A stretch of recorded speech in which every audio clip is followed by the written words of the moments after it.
लवकरात लवकर वजन कमी व्हावं म्हणून मी गेल्या 3 महिन्यांपासून औषध शोधत होतो. तेव्हा मला असंच इंस्टाग्राम बघत असताना ही दुर्गा हर्बल नावाची पावडर दिसली. पहिल्यांदा मला वाटलं सुद्धा नव्हतं की या पावडरमुळे माझं वजन इतकं फास्ट कमी होईल. जवळपास मी 15 दिवसापासून ही दररोज सकाळ संध्याकाळ पावडर अर्धा अर्धा चमचा घ्यायला सुरुवात केली आहे.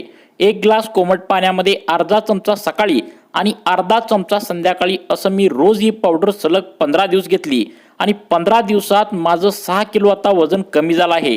ऐकताना विश्वास बसत नसेल, परंतु मला सुद्धा पहिल्यांदा विश्वास बसलेला नव्हता. परंतु ज्यावेळी मी ही पावडर विश्वासाने मागवली आणि दररोज घ्यायला सुरुवात केली, त्यावेळी फक्त 3 दिवसानंतर मला वजन कमी व्हायलाच जाणवलं. माझं शरीर हलकं हलकं वाटायला लागलं. त्यामुळे तुम्हाला जर खरंच वजन कमी करायचं असेल तर तुम्हाला या ठिकाणी तुमच्या पोटावरील चरबी कमी करायची असेल, मांड्यावर आलेली चरबी तुम्हाला झटक्यात कमी करायची असेल, तर आता दुर्गा हर्बल नावाची ही पावडर घेण्यासाठी इथे दिसत असलेल्या नंबरवर तुम्ही नक्की कॉल करू शकता व ही पावडर मागवू शकता.